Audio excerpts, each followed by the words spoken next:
மானிட புவியியல் சார்ந்த விஷயங்கள் பார்த்திருந்தோம். மானிட புவியியலுக்கான அறிமுகம், மானிட புவியினுடைய பரம்பல் எப்படி இருக்கு அப்படிங்கிற விஷயங்கள் பார்த்திருந்தோம். ரைட். அதுக்கு முன்னாடி முதலாவது நாங்க பார்த்த விஷயம் புவியியல் என்றால் என்ன அப்படிங்கிறது பார்த்திருந்தோம். அப்ப புவியியல்ல ஒரு பகுதி தான் யார் அப்படின்னு சொல்லி சொன்னா இந்த மானிட புவியியல். புவியியல்ல இருக்கக்கூடிய ஒரு பகுதி தான் இந்த மானிட புவியியல் அப்படின்னு சொல்லி நாங்க பார்க்கிறோம். அப்ப புவியியல் என்பது அப்படிங்கிறது புவியில இருக்கக்கூடிய அமைப்பு, அதில் இருக்கக்கூடிய இயற்கை சார்ந்த விஷயங்கள், அதில் வாழ்ற மனிதர்களா இருக்கலாம், உயிரினங்களா இருக்கலாம், இது எல்லாத்த பத்தியும் படிக்கிறது நாங்க புவியியல் அப்படின்னு சொல்லி சொல்லுவோம். புவியில இருக்கக்கூடிய அல்லது புவியினுடைய மேற்பரப்புல இருக்கக்கூடிய புவியினுடைய உள்ளமைவுல இருக்கக்கூடிய எல்லா விடயங்களையும் முழுமையாக கற்றல நாங்க புவியியல் அப்படின்னு சொல்லி சொல்லுவோம். இந்த புவியியலுக்கு பல வரைவிலக்கணங்கள் இருக்கு பிள்ளைகள். ரைட். அதுல புவியியல் என்பது மனிதன் மற்றும் இயற்கை சூழலுக்கு இடையேயான தொடர்புகளை பற்றிய ஆய்வு அப்படின்னு சொல்லி சொல்லுவோம். மனிதனுக்கும் இயற்கை சூழலுக்கும் இடையிலான இடைத்தொடர்பு பற்றிய இடைத்தொடர்பு பற்றிய கற்கை அப்படின்னு சொல்லி சொல்லுவோம். ஏன்னா இயற்கை சூழலுக்கும் மனிதனுக்கும் இடையில மிக நெருங்கிய தொடர்பு இருக்கு. இந்த சூழல் இந்த மனிதனை கட்டுப்படுத்துது. மனிதன் இந்த சூழலை என்ன செய்யறான், மாற்றி அமைத்து தனக்கு ஏற்ற மாதிரி என்ன செய்யறான், அமைத்துக் கொள்றான். அப்ப ரெண்டுக்கும் இடையில மிக நெருங்கிய தொடர்புகள் இருக்கு. ரைட். அதை தான் சொல்றோம் புவியியல் அப்படின்னு சொல்லி நாங்கள் சொல்றோம். அடுத்து புவியியல் என்பது நிலத்தின் மேற்பரப்பில் உள்ள இடங்களின் வேறுபாடுகளையும் அதில் உள்ள இயற்கை மற்றும் மனித அம்சங்களையும் ஆராயும் அறிவியல்னு சொல்லுவோம். இதை நாங்கள் ஷோர்ட்டா சொன்ன பிள்ளைகள் பரப்பியல் ரீதியான வேறுபாடுகள் தொடர்பான கற்கைன்னு சொல்லுவோம். எப்படி? பரப்பியல் ரீதியான வேறுபாடுகள் தொடர்பான கற்கைன்னு சொல்லுவோம். ஏன் இதை அப்படி சொல்றோம்னா, இந்த பூமியில் இருக்கக்கூடிய எல்லா பரப்புகளும் ஒரே மாதிரி கிடையாது. இலங்கையும் இந்தியாவும் நிலப்பரப்புலையோ அல்லது தரை தோற்றத்திலேயோ இயற்கை அம்சத்திலேயோ அல்லது காலநிலை அடிப்படையிலேயோ ஒரே மாதிரி கிடையாது. ஸோ வேறுபட்ட தன்மை இருக்கு. அப்ப பூமியினுடைய பரப்பியல் என்பது இடத்துக்கிடம் வேறுபட்ட தன்மை கொண்டது. அப்ப இந்த பூமியினுடைய இந்த பரப்பியல் ரீதியான வேறுபாடுகள் தொடர்பாக படிக்கிறது தான் நாங்கள் புவியியல் அப்படின்னு சொல்லி சொல்லுவோம். இப்ப நுவர்லியா பிரதேசம் எடுத்துக்கிட்டோம் அப்படின்னா இலங்கையில அது அதிகமாக மலைப்பாங்கான பிரதேசமா இருக்கும். அதே நாங்கள் கரையோர பிரதேசங்கள் எடுத்துக்கிட்டோம்னா அங்கே மலைகளை பார்க்க முடியாது. அங்கே சமவெளி பிரதேசங்கள் அதிகமாக இருக்கும், கடற்கரை ஓரங்கள் இருக்கும். அப்போ எல்லா பிரதேசங்களும் இடத்துக்கிடம் வேறுபடும். அப்போ இயற்கை அம்சங்கள் வேறுபட மனித செயற்பாடுகளும் வேறுபடும். மனிதனுடைய அங்கே இருக்கக்கூடிய விவசாய செயற்பாடுகள் வேறுபடும். கரையோர ஃபுல்லாக விவசாயம் நடக்குது, நெற்பயிர் செய்கை. நுவர்லியாவில் ஃபுல்லாக தேயிலை பயிர் செய்கை நடக்குது. அப்போ விவசாய நடவடிக்கை மாற்றம் வரும், கைத்தொழில் செயற்பாடுகளை மாறுதல் ஏற்படும். அங்கே இருக்கக்கூடிய மனிதனுடைய நடத்தை, அவனுடைய செயற்பாடுகள், நாளாந்த செயற்பாடுகள் எல்லாமே மாறுபட்டு தான் இருக்கும். அவனுடைய கட்டிட அமைப்புகளாக இருக்கலாம், அவனுடைய போக்குவரத்து வலைப்பின்னலாக இருக்கலாம், எல்லாமே என்ன செய்யும் அப்படின்னா இடத்துக்கிடம் வேறுபட்ட தன்மை கொண்டதாக இருக்கும். அப்ப புவியியல் என்பது பரப்பியல் ரீதியான வேறுபாடுகள் தொடர்பாக கற்கும் கற்கை அப்படின்னு சொல்லி நாங்கள் சொல்லுவோம். ரைட். கடைசியா பிள்ளைகள், புவியியல் என்பது இடத்தில் நிகழும் நிகழ்வுகளை விவரிக்கும் அறிவியல். அதாவது பூமியில நடக்கிற நிகழ்வுகளை விவரிக்கின்ற ஒரு அறிவியல் அப்படின்னு சொல்லி சொல்லுவோம். ஏன்னா பூமியில இப்ப நிலநடுக்கம் வருது, சுனாமி வருது, வெள்ளப்பெருக்கு நடக்குது, இந்த இடத்துல இயற்கை அனர்த்தங்கள் நடக்குது, காடுகள் அழிக்கப்பட்டிருக்கு, இந்த இடத்துல காடுகள் இருக்கு. அப்ப பூமியில நடக்கக்கூடிய அல்லது பூமியை இடத்துல இருக்கக்கூடிய நிகழ்வுகளை விவரிக்கின்ற ஒரு கற்கையாக நாங்கள் இந்த புவியியலை நாங்கள் என்ன செய்வோம் அப்படின்னு சொல்லி சொன்னாப்ல நாங்கள் சொல்லுவோம். ரைட். இது புவியியலுக்கான வரைவிலக்கணங்களாக பார்ப்போம். ரைட். இந்த புவியியல்ல பிரதானமாக பிள்ளைகள் நாங்கள் 2 உபப்பிரிவுகளை நாங்கள் பிரிப்போம். ரைட். அதுல மெயினா இயற்கை புவியியல், அதாவது பௌதிக புவியியல் நாங்கள் பார்க்கறது. ரெண்டாவது மானிட புவியியல். ரைட். ஹியூமன் ஜியோகிராஃபின்னு சொல்லக்கூடிய இந்த பகுதி. ரைட். இதுல இருக்கக்கூடிய பகுதிகள் பார்த்தீங்கன்னா நிலவியல், கால்நிலையியல், நீரியல், மண்ணியல், தாவரவியல் இதெல்லாம் பார்ப்போம். நாங்கள் அடுத்த பகுதிகளில் இதை தெளிவாக பார்ப்போம். இங்க நாங்க பார்க்கக்கூடியது மானிட புவியியலுடைய பிரதான பகுதிகள். மானிட புவியியலுடைய பிரதான உபப்பிரிவுகளும் கூட நாங்கள் சொல்லுவோம். ரைட். அதில் முதலாவது நாங்கள் பார்க்கறது மக்கள் புவியியல் அல்லது சனத்தொகை புவியியல்னு சொல்லுவோம். ரைட். சனத்தொகை புவியியல். அடுத்து பொருளாதார புவியியல். ரைட். குடியிருப்பு புவியியல். ரைட். அரசியல் புவியியல், பண்பாட்டு புவியியல். ரைட். இப்படின்னு சொல்லிட்டு இதனுடைய உபப்பிரிவுகளாக மானிட புவியினுடைய உபப்பிரிவுகளாக நாங்கள் இதை சொல்லுவோம். ரைட். புவியியலை 2ஆ பிரிக்கிறோம், பௌதிக புவியியல், மானிட புவியியல்னு. அதில் மானிட புவியியலுக்குள்ளால மெயினாக நாங்கள் இந்த உபப்பிரிவுகளை நாங்கள் என்ன செய்கிறோம் அப்படின்னு சொல்லி சொன்னால் உள்ளடக்கிறோம். இந்த உபப்பிரிவுகளை பற்றி தான் நாங்கள் தனித்தனியாக என்ன செய்ய போகிறோம், அடுத்தடுத்த சாப்டரில் நாங்கள் பார்க்க போகிறோம். ரைட். இது முதலாவது பகுதி. அடுத்து நாங்கள் பார்க்க போகிறோம் பிள்ளைகள் மானிட புவியியல் அப்படின்னா என்ன. இப்போ புவியியல்னா என்னன்னு பார்த்தாச்சு. இப்போ மானிட புவியியல்னா என்னன்னு சொல்லி பார்க்க போகிறோம். மானிட புவியியல் அப்படிங்கிறது என்னன்னா பூமி மேற்பரப்பில் இருக்கக்கூடிய மனிதனை பற்றி படிக்கிறது. பூமியின் மேற்பரப்புல இருக்க மனிதனை பற்றி படிக்கிறப்ப சனத்தொகை புவியியல் அப்படிங்கிறது மனிதனோடு தொடர்புடையது. பொருளாதார புவியியல்ங்கிறது மனிதனோட தொடர்புடையது, அரசியல் புவியியல் என்பது மனிதனோட தொடர்புடையது. ரைட்? அப்ப இந்த பூமியினுடைய மேற்பரப்புல இருக்கக்கூடிய மனிதர்களுடைய பண்பாடு, பழக்க வழக்கங்கள், அவங்களுடைய வாழ்க்கை முறை, பொருளாதார நடவடிக்கை, குடியிருப்பு, சனத்தொகை அல்லது மக்கள் தொகை, அவங்களோட சுற்றுச்சூழல் தொடர்புகள், இது எல்லாத்தையும் பத்தி படிக்கிறது தான் நாங்கள் மானிட புவியியல் அப்படின்னு சொல்லி சொல்லுவோம். ரைட்? மனிதர்களோடு தொடர்புடைய எல்லா விடயங்களையும் இந்த பூமியின் மேற்பரப்புல இருக்கிறத படிக்கிறத நாங்கள் மானிட புவியியல் அப்படின்னு சொல்லி சொல்லுவோம். ரைட்? இந்த மானிட புவியியலுக்கு பிள்ளைகள் நிறைய வரைவிலக்கணங்கள் இருக்கு. அதுல 3 வரைவிலக்கணங்கள் இங்க இருக்கு. ரைட்? அதுல பார்ப்போம். மானிட புவியியல் என்பது மனித சமூகங்கள், மனித சமூகம் அப்படிங்கிறது யாரு? நாம தான். மனித சமூகங்கள் மற்றும் அவர்களின் இயற்கை சூழல்களுக்கான தொடர்புகளை ஆராயும் அறிவியல். மனிதனுக்கும் சூழலுக்கும் இடையிலான இடைத்தொடர்புகள் பற்றிய கற்கை அப்படின்னு சொல்லி சொல்லுவோம். மனித சமூகங்களுக்கும் அவரோடு இருக்கக்கூடிய இந்த இயற்கை சூழலுக்கும் இடையிலான தொடர்புகளை பற்றி படிக்கிறது தான் மானிட புவியியல் அப்படின்னு சொல்லி சொல்லுவோம். ரைட்? மானிட புவியியல் என்பது மனிதர்கள் இயற்கை எவ்வாறு மாற்றி அமைக்கிறார்கள் அல்லது மாற்றுகின்றார்கள் என்பதை ஆராயும் புவியியல் பிரிவு ஆகும் சொல்றோம். ரைட்? என்னது மானிட புவியியல் என்பது மனிதர்கள் இயற்கை அப்படிங்கிறது என்னது? நாங்கள் இருக்கக்கூடிய தரைப்பரப்பா இருக்கலாம், நீர்பரப்பா இருக்கலாம், ஏனைய விஷயங்களாக இருக்கலாம், பூமியில மேற்பரப்பில் இருக்க எல்லா இயற்கை அம்சங்களாக இருக்கலாம். இந்த அம்சங்களை மனிதன் எப்படி மாற்றுகின்றான் அப்படிங்கிறத பற்றி படிக்கிறது தான் மானிட புவியியல்னு சொல்றோம். ரைட்? இப்போ மலைப்பாங்கான பிரதேசம் இருக்கு, அதில் வீதிகள் அமைக்க முடியாதுன்னு சொல்றோம். ஆனால் மனிதன் என்ன செய்யறான்? வளைவுகளை கொண்ட பாதைகளை நாங்கள் இன்னைக்கு அமைக்கிறோம். அப்போ இந்த சூழலை அல்லது இயற்கையை மனிதன் மாற்றி அமைக்கிறான், தனக்கேற்ற மாதிரி மாற்றி அமைக்கிறான். மலைப்பாங்கான பிரதேசம் வீடுகள் அமைக்க முடியாதுன்னு சொல்லுவோம், ஆனால் இன்னைக்கு தொழில்நுட்பங்களை பயன்படுத்தி அமைக்கிறதுக்கு வந்துட்டோம். அப்போ மனிதன் சூழலை என்ன செய்யறான்? மாற்றுகின்றான். அப்போ இதை பற்றி படிக்கிறது தான் மானிட புவியியல் அப்படின்னு சொல்லி சொல்லுவோம். ரைட்?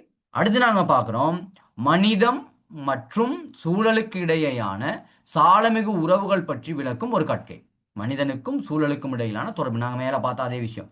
ரைட்? இந்த தொடர்புகளை பற்றி படிக்கிறது நாங்கள் மானிட புவியியல் அப்படின்னு சொல்லி சொல்லுவோம். ரைட்? அப்போ இதில் ஒரு கேள்வி வரும் பிள்ளைகள். இந்த மானிட புவியினுடைய உபப்பிரிவுகள் போட்டிருக்கோம்: சனத்தொகை புவியியல், பொருளாதார புவியியல், அரசியல் புவியியல், குடியிருப்பு புவியியல், பண்பாட்டு புவியியல், சமூக புவியியலாக இருக்க, அரசியல் புவியியலாக இருக்க, சமூக புவியியல், மரபணு புவியியல் சார்ந்து நாங்கள் நிறைய விஷயங்கள் பார்க்கலாம். ரைட்? இதில் மெயினாக உங்களுக்கு இருக்கக்கூடியது சில வேளை உபப்பிரிவுகள் கேட்கலாம். கேட்டால் சனத்தொகை புவியியல், பொருளாதார புவியியல், அரசியல் புவியியல், குடியிருப்பு புவியியல், இந்த 4 தான் உங்களுக்கு இருக்கக்கூடிய உபப்பகுதிகளாக இருக்கு. நீங்கள் அதை என்ன செய்யணும்? பார்த்து வைக்கணும். அவ இந்த பகுதியில் பிள்ளைகள் பிரதானமாக ஒரு கேள்வி வருது. என்னன்னா, மானிட புவியியலுக்கான அறிமுகத்தை குறிப்பிட சொல்றாங்க.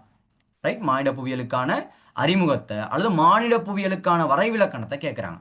அல்லது மானிட புவியியல் என்றால் என்ன என்பது பற்றி நீர் எவ்வாறு விளங்கி கொண்டுள்ளீர்கள் அப்படிங்கிறத வச்சுக்கிட்டு அதை என்ன செய்யறாங்க? விளக்க சொல்றாங்க. அப்ப அறிமுக பகுதியில் ஒரு கேள்வி வந்து வரும். எது சம்மந்தமா? மானிட புவியியல் சம்மந்தமாக வரும். மானிட புவியியல்னா என்னன்னு கேட்கலாம், அல்லது மானிட புவியியல் சார்ந்திருக்கக்கூடிய வரைவிலக்கணம்னு அறிஞர்கள் சொன்ன வரைவிலக்கணம்னு கேட்கலாம், அல்லது இந்த மானிட புவியியல் அப்படிங்கிற பரப்பை எவ்வாறு நீர் விளங்கி கொண்டிருக்கீங்க அப்படின்னு சொல்லி என்ன செய்யலாம் கேட்கலாம். ரைட்? இன்னொரு கேள்வி இருக்கு பிள்ளைகள். இந்த மானிட புவியியலுடைய உபப்பிரிவுகள், ரைட், இந்த மானிட புவியினுடைய உபப்பகுதிகள் இருக்கா இல்லையா? இதுல உபப்பகுதிகளை குறிப்பிட்டு இதுல ஏதாவது ஒரு புவியியலை பற்றி விளக்குகன்னு சொல்லி சொல்றான். இப்போ உதாரணத்துக்கு நீங்க சனத்தொகை புவியியல், பொருளாதார புவியியல், குடியிருப்பு புவியியல், அரசியல் புவியியல் அப்படின்னு 4 பிரிவுகளை கொடுத்தீங்கன்னா உபப்பிரிவுகள்ல அதுல ஏதாவது ஒரு புவியியல் பகுதியை, அந்த மானிட புவியியல் பகுதியை தெளிவாக விளக்க சொல்றான். அப்போ சனத்தொகை புவியியல்னா என்ன, அதில் என்னென்ன விஷயங்கள் உள்ளடங்கி இருக்கு, இப்போ அடுத்தடுத்து பார்க்கும்போது நீங்கள் அதை யோசிக்கணும். அதுக்காக தான் இந்த கேள்வியை முதல்ல சொல்கிறேன். அப்போ அதில் இருக்கக்கூடிய விஷயங்களை விளக்க சொல்கிறான்.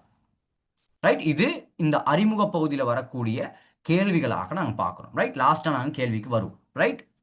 இல்லாட்டி ஒரு 2 பகுதிகளை பார்த்துட்டு அதுக்கப்புறமா கேள்விக்கு வந்துட்டு அதுக்கு மாறி மாறி போகலாம். ரைட்? அப்போ அடுத்து நாங்கள் பார்க்க போகிறது பிள்ளைகள், அடுத்து இதில் இருக்கக்கூடிய முக்கியமான பகுதியான உலக பொருளாதாரம் அல்லது பொருளாதார புவியியல். ரைட்? பொருளாதார புவியியலை பற்றி படிக்க போகிறோம். அந்த பொருளாதார புவியியலுக்குள்ளால உலக பொருளாதாரம் பற்றி படித்தோம். இந்த உலகம் வந்து பல்வேறு பொருளாதார செயற்பாடுகளை கொண்டு காணப்படுது. இதில் உற்பத்தி இருக்குது, விநியோகம் இருக்குது, வர்த்தகம் இருக்குது, முதலீடு, வேலை வாய்ப்பு, நுகர்வுன்னு சொல்லி எல்லா விதமான செயற்பாடுகளையும் இந்த உலக பொருளாதாரம் என்ன செஞ்சிருக்குன்னா தன்னகத்தை என்ன செஞ்சிருக்கு? வச்சிருக்கு. ரைட்? இதை தான் நாங்கள் உலக பொருளாதாரம் அப்படின்னு சொல்லி சொல்கிறோம். இது பல நாடுகளுக்கு இடையேயான வர்த்தகமாக இருக்கும். ரைட்? ஒரு 2 நாடுகளுக்கு இடையிலானதாக இருக்கும், அல்லது உள்நாட்டுக்குள்ள சில பிரதேசங்களுக்கு இடையிலானதாக இருக்கும். இப்படி பல்வேறுபட்ட வகையில் இந்த உலக பொருளாதாரம் காணப்படுது. ரைட். இதுல வர்த்தகம், நிதி ஒழுங்கமைப்பு, ஒத்துழைப்பா இருக்கலாம். அதே மாதிரி தொழில்நுட்பம் பரிமாற்றம் போன்ற விஷயங்கள் இந்த உலக பொருளாதாரத்துக்குள்ள நாம பார்க்க வேண்டியதா இருக்கும். ரைட். உலக பொருளாதாரம் என்பது இந்த ஒட்டுமொத்த உலகத்தில் நடக்கக்கூடிய இந்த பொருளாதார செயற்பாடுகளை நாங்க சொல்றோம். Okay, right. இந்த உலக பொருளாதார புவியியலுக்குள்ள பிள்ளைகள் பொருளாதாரத்தினுடைய தற்போதைய நிலைமை எப்படி இருக்கு அப்படிங்கிறத நாங்க பார்த்தோம். இன்றைக்கு பொருளாதார நிலைமை எப்படி இருக்கு அப்படிங்கிறது. ரைட். அதுல இன்னைக்கு அமெரிக்கா அதே மாதிரி மற்ற ஐரோப்பிய நாடுகள் நிதி வட்டி வீதங்கள் உயர்வால் பொருளாதார சுருக்கம். ரைட். அங்க இருக்கக்கூடிய நிலைமை.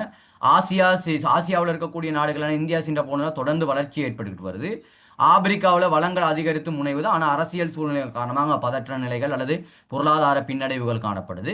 மத்திய கிழக்குல எண்ணெய் விலைகள் மற்றும் நிலைத்தன்மை தொடர்பான பிரச்சனைகள் இருக்குது. உலக பொருளாதாரம் நிறைய சொல்லலாம். இது நாங்கள் ஒரு சில விஷயங்கள் நாங்கள் என்ன செய்கிறோம் அப்படின்னா இந்த பொருளாதாரத்தில் சொல்லக்கூடிய விஷயங்களாக இருக்கு. 2025 அடிப்படையில் உலக பொருளாதாரம் சார்ந்த விஷயங்களாக. ரைட். இந்த உலக பொருளாதாரம் மெதுவாக நடக்கக்கூடியது, பல்வேறு பிரதேசங்களில் மாறுபட்ட வளர்ச்சி வீதங்களை கொண்டது. அதான் நினைக்கல சொல்லியிருக்கோம். எல்லா பிரதேசங்கள்லையும் இந்த உலகத்தை நாங்கள் பல பிரதேசங்களாக பிரிக்கலாம். ஆசியா, ஐரோப்பா, அதே மாதிரி வட அமெரிக்கா, தென் அமெரிக்கா, ஆஸ்திரேலியான்னு சொல்லி பல பகுதிகளாக பிரிக்கலாம். எல்லா பகுதிகளிலையும் ஒரே விதமான பொருளாதார செயற்பாடுகள் இங்கே கிடையாது. ஒவ்வொரு பிரதேசங்கள்லையும் வேறுபட்ட பொருளாதார தன்மைகள் இருக்கு.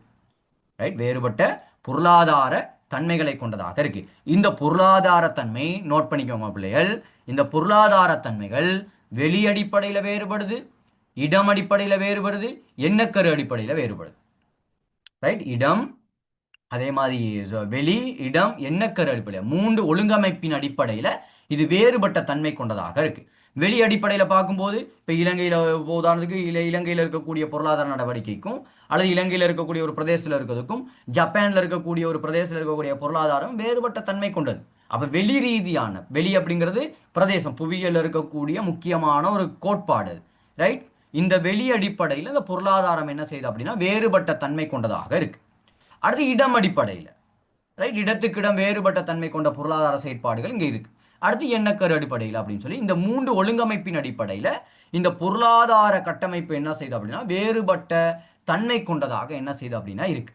ரைட். வேறுபட்ட தன்மை கொண்டதாக இருக்கு. ரைட். இதுல பாருங்க ஒரு விஷயம் இருக்குங்க நினைக்கல. ரைட். மேல பாருங்க. இது வெளி, இடம், அளவு திட்டம் ரைட் என்று போன்ற முக்கிய புவியியல் எண்ணக்கருக்களை தனது ஆய்வுகளில் பயன்படுத்துகின்றது. உதாரணமாக வெளி என்ற எண்ணக்கருகளை பயன்படுத்தி ஒரு குறிப்பிட்ட பொருளாதார ரீதியான செயற்பாடு இடம்பெறும் இடத்தினை அடையாளம் காணலாம். ரைட். இந்த வெளி ரீதியான கான்செப்டை பயன்படுத்தி எங்க இந்த பொருளாதார செயற்பாடுகள் நடக்குது அப்படிங்கிறத நாங்க என்ன செய்யலாம் அப்படின்னா அடையாளம் காணலாம். இது வெளி ரீதியான முதலாவது ஒழுங்கமைப்பு. ரைட். ரெண்டாவது பாருங்க, அதாவது இந்த பொருளாதார புவியியலின் முக்கிய செயற்பாடுகளில் ஒன்றான வர்த்தகம் என்பது 2 நாடுகளிடையே இடம்பெறுகின்றது என்பதை குறிப்பிடலாம். ஏற்கனவே என்ன சொன்ன மேல இந்த வெளி ரீதியான கோட்பாடு எதை விளக்குது? செயற்பாடு, பொருளாதார ரீதியான செயற்பாடு இடம்பெறும் இடத்தினை அடையாளம் காண்றதுக்கு இந்த வெளி என்ற ஒழுங்கமைப்பு எண்ணக்கரு என்ன செய்யுது அப்படின்னா உதவி செய்யுது. அதுக்கு உதாரணம் சொல்றோம் நாங்க. வர்த்தகம் 2 நாடுகளுக்கு இடையில நடக்கிறத நாங்க என்ன செய்யறோம் குறிப்பிடுறோம். அதே போன்று முதலாளித்துவத்தின் சமனற்ற வெளி ரீதியான பரம்பலையும் இதற்கு உதாரணமாக குறிப்பிடலாம். இப்ப நாங்கள் முதலாளித்துவத்தினுடைய வெளி ரீதியான வேறுபாடுகள் பார்த்தோமா இல்லையா? முதலாளித்துவத்தினுடைய வெளி ரீதியான வேறுபாடுகள்ல அமெரிக்காவில் ஒரு மாதிரி இருக்கு, அதே மாதிரி இந்தியாவில் ஒரு மாதிரி இருக்கு, ஆப்பிரிக்க நாடுகள்ல இந்த கேபிட்டலிசம் அல்லது முதலாளித்துவம் ஒரு மாதிரி இருக்கு, இலங்கையில் இந்த முதலாளித்துவ கோட்பாடுகள் ஒரு மாதிரி இருக்குன்னு சொல்லி ஒவ்வொரு நாடுகளுக்கு இடையிலும் எப்படி அது வேறுபடுது அப்படின்னு சொல்லி இடத்துக்கிட நாங்க பார்த்தோம். அப்ப வெளி ரீதியான கோட்பாடு பொருளாதாரத்துல இப்படியான விஷயங்கள் என்ன செய்யுது அது விளக்கு. ரெண்டாவது பாத்தீங்கன்னா பிள்ளைகள் இடம். அடுத்தது இடம் என்ற எண்ணக்கருவை பயன்படுத்தும் போது பொருளாதார நடவடிக்கைகள் மற்றும் ஒழுங்கமைப்புகள் போன்றவற்றின் தன்மை இடங்களுக்கேற்ப வேறுபடுது. இப்ப நான் ஏற்கனவே சொன்ன மாதிரி இடங்களுக்கு இடம் வேறுபடும். வெளி என்பது இடத்தை விட அது பெரிய பரப்பு. ரைட். அது வேற ஒரு கான்செப்ட். இடம் என்பது இன்னொரு எண்ணக்கரு. இடங்கள் அடிப்படையில் இந்த பொருளாதாரம் என்ன செய்யுது வேறுபடுது அப்படின்னு சொல்லி சொல்றோம். இந்த ஒழுங்கமைப்பு தன்மை இடங்களுக்கு ஏற்ப வேறுபடுவதை குறிப்பிடலாம். உதாரணமா புலனறுவையில் காணப்படுற பொருளாதார நடவடிக்கைக்கும் டோக்கியோவில் இருக்க பொருளாதார நடவடிக்கைக்கும் இடையில அதிகமான வேறுபாடுகள் காணப்படுது. புலனறுவையில் இப்போ நெல் விவசாயம் நடக்குதுன்னா டோக்கியோவில் இருக்கக்கூடிய பொருளாதார செயற்பாடு வேறமா இருக்கும். இப்போ இலங்கைக்குள்ளேயே கொழும்புல ஒரு விதமான பொருளாதார நடவடிக்கை இருக்கும், நுவர்லியாக்குள்ள ஒரு மாதிரி இருக்கும், யாழ்ப்பாணத்தில் ஒரு மாதிரி இருக்கும், கண்டியில் ஒரு மாதிரி இருக்கும். பொருளாதாரங்கள் என்ன செய்யும்? பொருளாதார செயற்பாடுகள் இடத்துக்கிடம் வேறுபடும். அப்ப புவியியல்ல அடுத்த ஒழுங்கமைப்பா இருக்கக்கூடிய இந்த இடம் பொருளாதாரத்தை என்ன செய்யுது அப்படின்னா இடத்துக்கிடம் வேறுபட்டு இருக்கு அப்படிங்கிறத விளக்கு. மூன்றாவது பிள்ளைகள், ரைட், அடுத்து நாங்க பார்க்க போறது அளவு திட்ட அடிப்படையிலான இணக்கம், ரைட். அடுத்து இவ்வை வேறுபாடுகள் இவ்விரண்டு இடங்களுக்கும் இடையில சமூக பொருளாதார கலாச்சார அரசியல் மற்றும் காரணிகளால அடிப்படையில் என்ன செய்யப்படும் தீர்மானிக்கப்படும் அப்படின்னு சொல்லி சொல்றாங்க. ஏன்னா ஒரு இடத்துல இருக்கக்கூடிய இந்த இடத்துக்கிடம் வேறுபடுகின்ற தன்மை இருக்கா இல்லையா, பரப்பியல் ரீதியான வேறுபாடு பார்த்தோமா இல்லையா. அப்ப இந்த இடத்துக்கிடம் இந்த பொருளாதார செயற்பாடுகளினுடைய வேறுபாடு தன்மையில அங்க இருக்கக்கூடிய சமூக பொருளாதார கலாச்சார அரசியல் சூழல் எல்லா காரணிகளும் இதுல என்ன செய்யும் அப்படின்னா தாக்கம் செலுத்தும். அப்ப புவியியல்ல முதலாவது பார்த்த இந்த வெளி மற்றும் இடம் ரீதியான எண்ணக்கரு பரவல்ல ஒழுங்கமைப்புல இதை தீர்மானிக்கின்ற காரணிகளாக நாங்க என்ன செய்யலாம், இந்த சமூக பொருளாதார கலாச்சார அரசியல் சூழல் மற்றும் போன்ற காரணிகளை நாங்க உதாரணமாக சொல்லலாம். இது அடுத்த ஒழுங்கமைப்பு.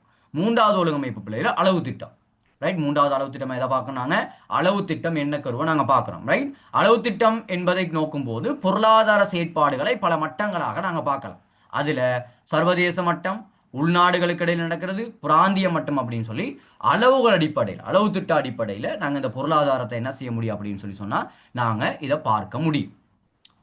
அப்ப இந்த பொருளாதார ஒழுங்கமைப்பு அப்படிங்கிறது பல வெளிகள் 3 கோட்பாட்டின் அடிப்படையில் வெளிப்படுத்தப்படுது. ஒன்று வெளி, அடுத்தது இடம், மூன்றாவது அளவு திட்டத்தின் அடிப்படையில் இது என்ன செய்யப்படுது, ஒழுங்கமைக்கப்படுது. அப்ப கேள்வி கேட்பாங்க, இந்த பொருளாதார புவியினுடைய ஒழுங்கமைப்பில் இருக்கக்கூடிய விஷயங்களை வெளி ரீதியில எப்படி அது ஒழுங்கமைக்கப்பட்டிருக்கு அப்படின்னு சொல்லி கேட்பாங்க. அப்ப வெளி ரீதியில அது எப்படி ஒழுங்கமைக்கப்பட்டிருக்கு, நாடுகளுக்கு இடையிலான பொருளாதாரமாக அது ஒழுங்கமைக்கப்பட்டிருக்கு.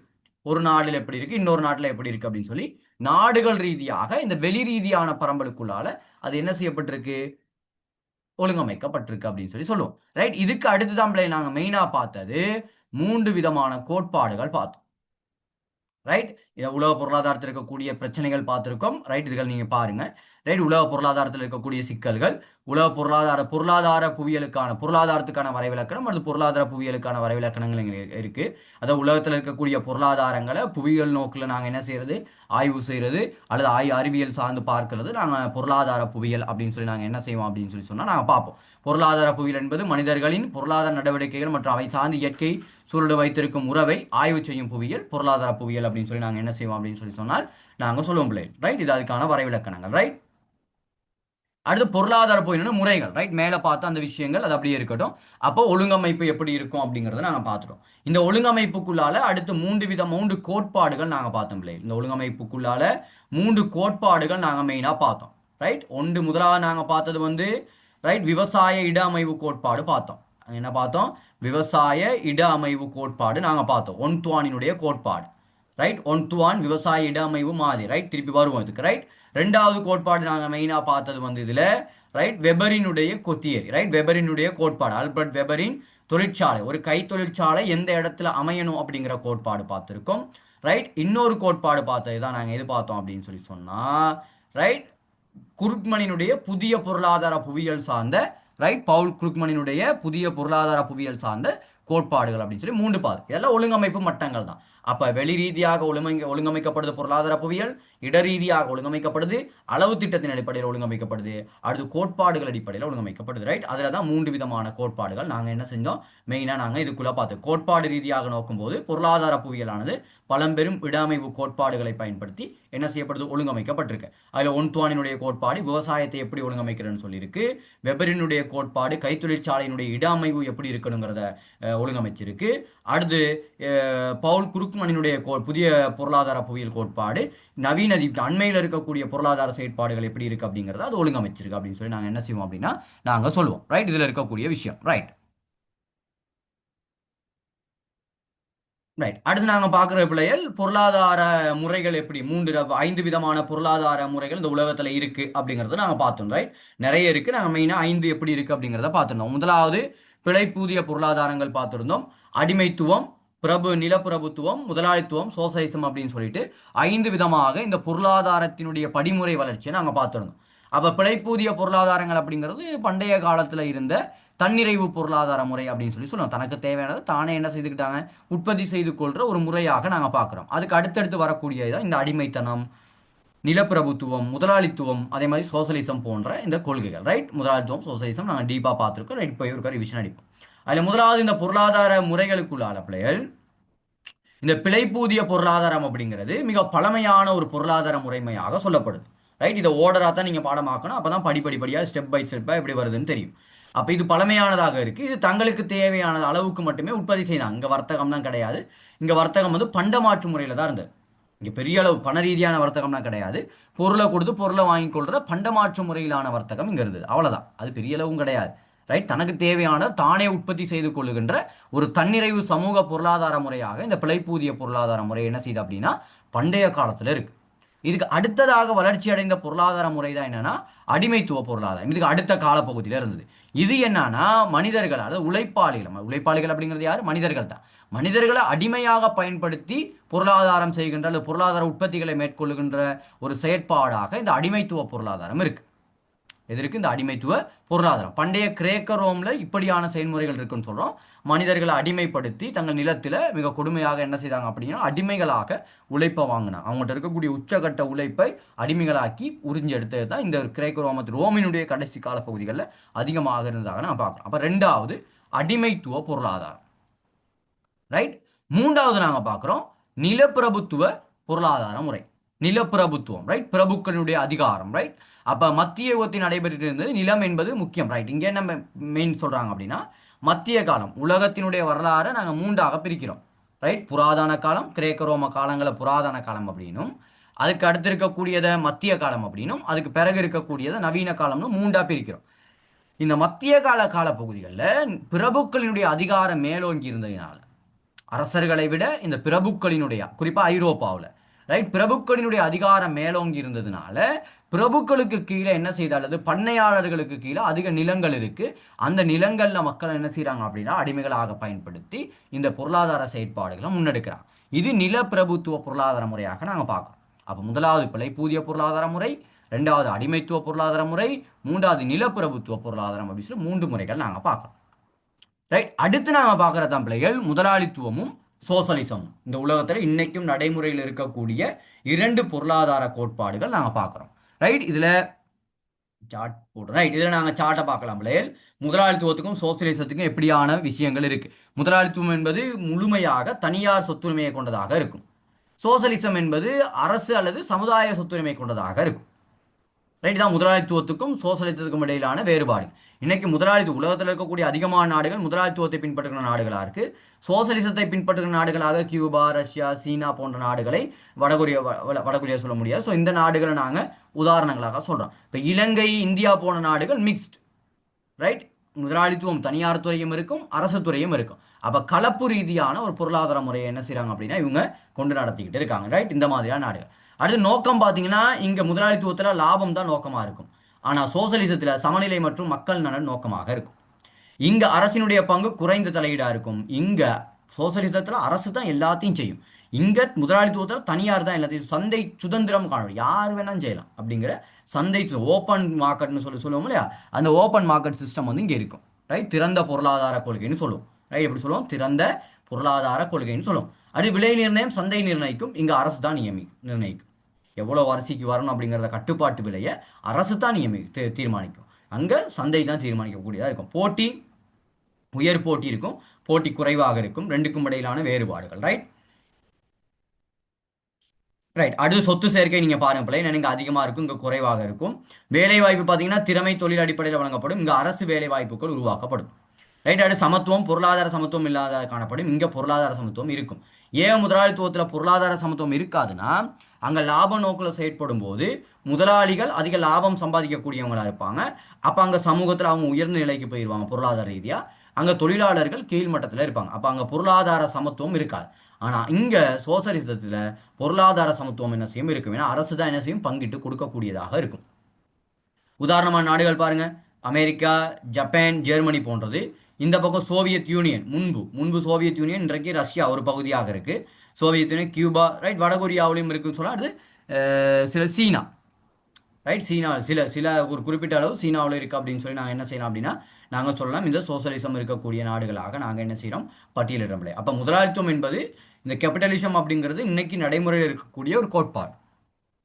ரைட், குறிப்பாக இது அமெரிக்காவில் இன்னைக்கு அமெரிக்கா தான் அதனுடைய என்ன சொல்றது அதை வழி நடத்துகிற ஒரு ஆளாக இன்னைக்கு உலகத்தில் இருந்துகிட்டு இருக்கு, ரைட். லாப நோக்கில் எல்லா செயற்பாடுகளும் செய்யக்கூடிய ஒரு முதலாளித்துவ நாடாக இன்னைக்கு அமெரிக்கா என்ன செய்யுது அப்படின்னா இருக்கு ஒரு பக்கமா, ரைட். அப்போ இதான் முதலாளித்துவம் சோசியலிசம் சார்ந்த விஷயங்களாக இருக்கு. இந்த முதலாளித்துவ கோட்பாடுகளை முன் வச்சது வந்து நான் ஏற்கனவே பார்த்தா எடம் ஸ்மித் வந்து பொருளாதார சம்பந்தமான கோட்பாடுகளை முன்வைக்கும் போது எடம் ஸ்மித் வந்து என்ன செய்யறாரு அப்படின்னு சொல்லி சொன்னா தேசங்களின் செல்வம் அப்படிங்கிற நூலில் தன்னுடைய பொருளாதார கோட்பாடுகளை முன் வச்சு முதலாளித்துவம் சார்ந்த கோட்பாடுகளை முன்வைக்கிறார்.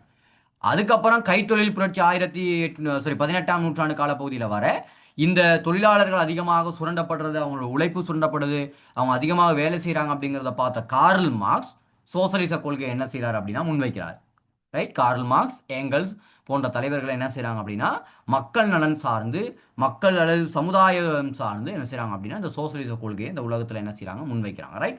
மூலதனம் அப்படிங்கிற நூலில் இந்த சோசலிசம் சார்ந்த பல்வேறு விடயங்கள் என்ன செய்யப்பட்டிருக்கு அப்படின்னு சொல்லி சொன்னால் சொல்லப்பட்டிருக்கு, ரைட். அப்போ உலகத்தினுடைய இந்த பொருளாதார முறைகளை பொறுத்தளவில் பிழைப்பூதிய பொருளாதார முறை, அடிமைத்துவ பொருளாதார முறை, நிலப்பிரபுத்துவ பொருளாதார முறை. நிலப்பிரபுத்துவ பொருளாதார முறை நிலம் தாங்க மெயின், நிலம் தான் சொத்தங்க.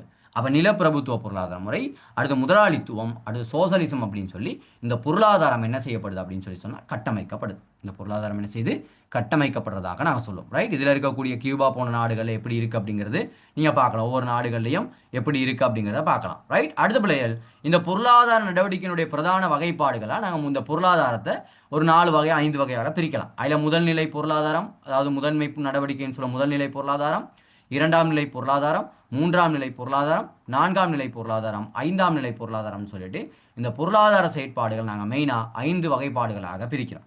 அதில் இந்த முதல்நிலை பொருளாதாரம் அப்படிங்கிறது யாருன்னா டிரெக்டாக வளங்களை நேரடியாக எடுக்கிறது முதல்நிலை பொருளாதாரமாக இருக்கும். விவசாயம், மீன்வளம், கால்நடை வளர்ப்பு, வனவளம், சுரங்க வளம், அகழ்வுலாம் இருக்கா இல்லையா, இதெல்லாம் முதல்நிலை பொருளாதாரத்துக்குள்ளே வரும். 2ஆம் நிலை பொருளாதாரம் அப்படிங்கிறது முதல்நிலை பொருளாதாரத்தை வச்சு நாங்கள் சில உற்பத்திகள் செய்வோமா இல்லையா, கைத்தொழிலாம், அது 2ஆம் நிலை பொருளாதாரமாக இருக்கும், ரைட். அதில் தொழில்துறை நெய்தலாக இருக்கலாம், அதாவது ஆடை தொழிற்சாலைகள் இருக்கலாம், கட்டிட வேலைகளாக இருக்கலாம், ஏனைய உற்பத்தி, கப்பல், ஏனைய விஷயங்களாக இருக்கலாம். 3ஆம் நிலை பொருளாதாரம் அப்படிங்கிறது மெயினாக சேவை. 3ஆம் நிலை பொருளாதாரம் அப்படிங்கிறது மெயினாக சேவைத்துறை சார்ந்ததாக இருக்கும். வணிகம், போக்குவரத்து, வங்கிகள், கல்வி, மருத்துவம் போன்ற சேவைத்துறையில் அடிப்படையிலான பொருளாதாரங்களை நாங்கள் 3ஆம் நிலை பொருளாதாரம்னு சொல்லுவோம். 4ஆம் நிலை பொருளாதாரம் அப்படிங்கிறது அறிவு, தகவல், ஆராய்ச்சி, தொழில்நுட்பம் அடிப்படையிலானது. தகவல் தொழில்நுட்பம், ஆராய்ச்சி நிறுவனங்கள், தரவு தொழில்நுட்ப சேவைகள், கல்வி மற்றும் ஆலோசனை வழங்கக்கூடியதை நாங்கள் 4ஆம் நிலை அப்படின்னு சொல்லியும், இங்கே இருக்கக்கூடிய அரச நிறுவனங்கள், உயர்த்து பதவிகள் இருக்கக்கூடியாக்கள், கலைஞர்கள், விஞ்ஞானிகள், ரைட், உயர்நிலை ஆலோசகர்கள், இவங்க இது தொடர்பான பொருளாதார செயற்பாடுகளை நாங்கள் 5ஆம் நிலை பொருளாதாரம் அப்படின்னு சொல்லி இந்த பொருளாதார கட்டமைப்பை நாங்கள் 5ஆக என்ன செய்வோம் அப்படின்னா பிரிப்போம்.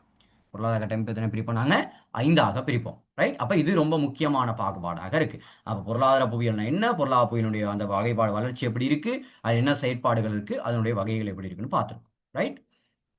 பிள்ளைகள் ஏதாவது டவுட்ஸ் இருக்கா பிள்ளை, ஏதாவது கேட்கணுமா அதில்?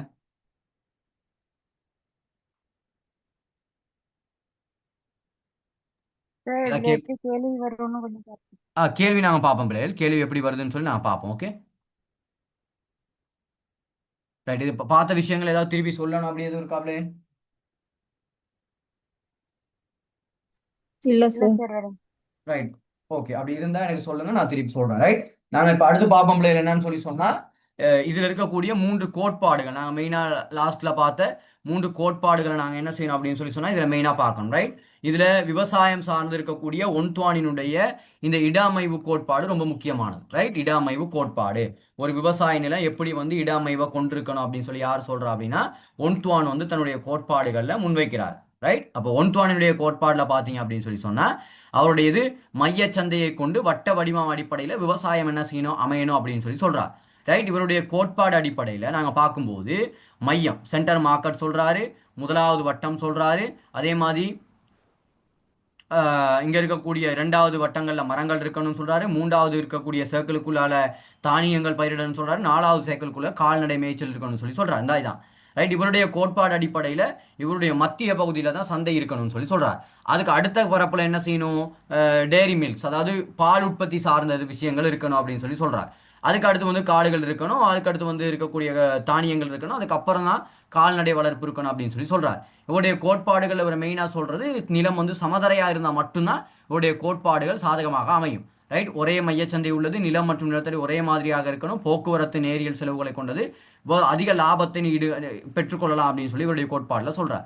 ரைட். இவருடைய கோட்பாடுகளில் பார்த்தீங்கன்னு சொன்னா எல்லாம் சென்டர்ல இருக்கணும், மத்திய சந்தை சென்டர்ல இருக்கணும், மிச்சம் எல்லாம் சுற்றி சுற்றி இருக்கணும்னு சொல்றார். ஆனால் அவருடைய கோட்பாடுகள் ஏற்றுக்கொள்ளப்பட்டிருந்தாலும் அதில் சில குறைபாடுகள் இருக்கு. ஏன்னா அனைத்து நிலங்களும் ஒரே மாதிரியாக என்னைக்கு இருக்கிறது கிடையாது. அப்போ அந்த கோட்பாடு எல்லா இடங்களுக்கும் பொருந்தாது. அது பல சந்தைகள் இருக்கலாம், ஒரு சந்தை தான் இருக்கணும் அல்லது சென்டர் மார்க்கெட் மட்டும் தான் இருக்கணும் அப்படிங்கிறது கிடையாது.